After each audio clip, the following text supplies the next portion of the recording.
now live on the radio, Brian Kilmead. He's the host of the Brian Kilmead radio show, and he joins us right now. Brian, I want to talk about the NBA. They've got a huge following in China. That's why NBA Commissioner Silver is over there trying to alleviate the situation. This is a standoff between an American business with a huge stake in China and China trying to limit our freedom of speech. How do you see it? Well, China, the NBA has a unique opportunity. There's only one NBA. When Tiffany's had a stare down, they gave in. When Marriott had a stare down, they gave in. There are other hotels, there are other jewelry stores. When you have other major movie studios, they gave in. There's a lot of financing there. They had to give in.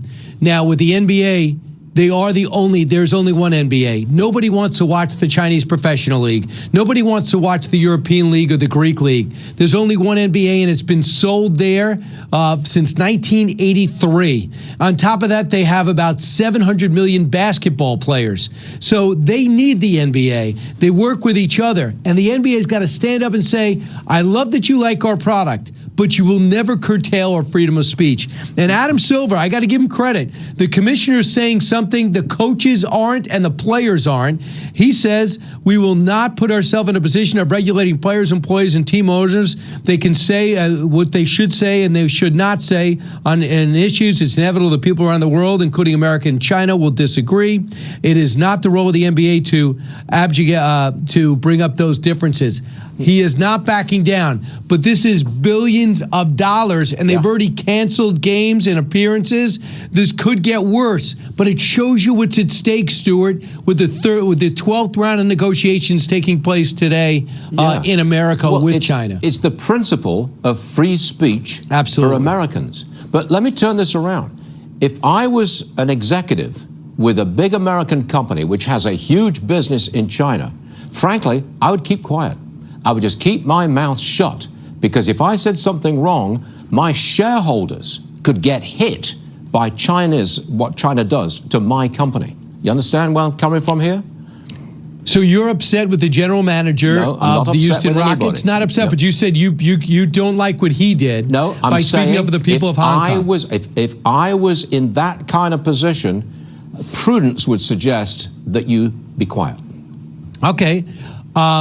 If you want to do that, I guess you know what you're getting into if you're going to take your multinational corporation and bring it to China and with whatever goods you have. But if you have an entertainment product, and you have pride in that product, you say, hey, China, would you like to invest in it? This is what it is. And if they tell you, well, I have to mess with the script and I got to mess with that final product, then you're beginning to sell your soul. The NBA told China, would you like to see Michael Jordan, Charles Barkley, Shaquille O'Neal, and Patrick Ewing? And the Chinese people loved it.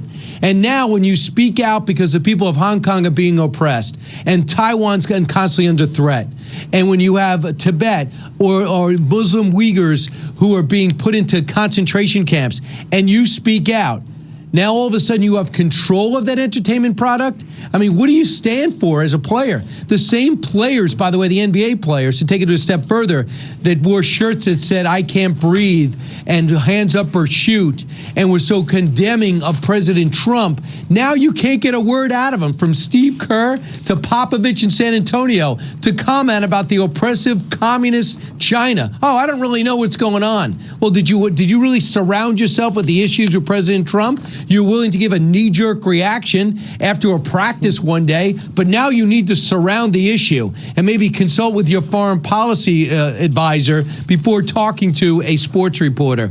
So I see a huge hypocrisy here.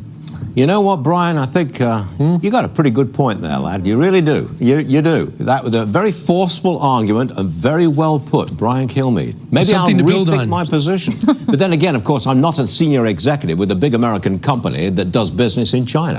I'm not. So I'm not in that position. But you know a lot of them. And I don't know any of them.